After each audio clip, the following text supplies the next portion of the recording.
Dans cette salle de classe au sud du Malawi, des enfants reçoivent le vaccin oral contre la poliomyélite. Une riposte initiée après la détection de poliovirus dérivé du vaccin dans des échantillons d'eau usée à Blantyre, ville commerciale du pays. Mais dans certaines communautés, de nombreuses personnes s'opposent encore à la vaccination contre la polio. La polio reste une menace tant que nous avons des enfants non vaccinés ou sous-vaccinés. Malgré tous les efforts déployés à l'échelle mondiale, il existe encore des individus et des communautés qui refusent de se faire vacciner. C'est pourquoi en matière de vaccination, nous affirmons qu'il ne faut laisser personne de côté.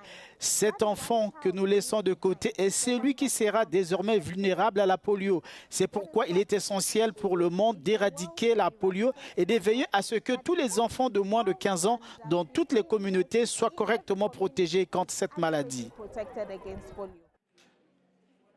La nouvelle campagne vise également les personnes déjà vaccinées, la souche détectée étant différente des vaccins administrés précédemment.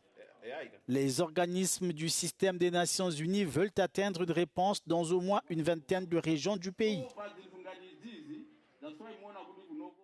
Après cette phase initiale, nous espérons que dans 4 semaines, nous aurons une réponse nationale dans les 29 districts. Nous appelons chaque personne à y participer, car il est de la responsabilité de chacun d'entre nous qui avons des enfants de veiller à ce que chacun de nos enfants soit vacciné contre la polio. C'est le seul moyen de les protéger contre la polio.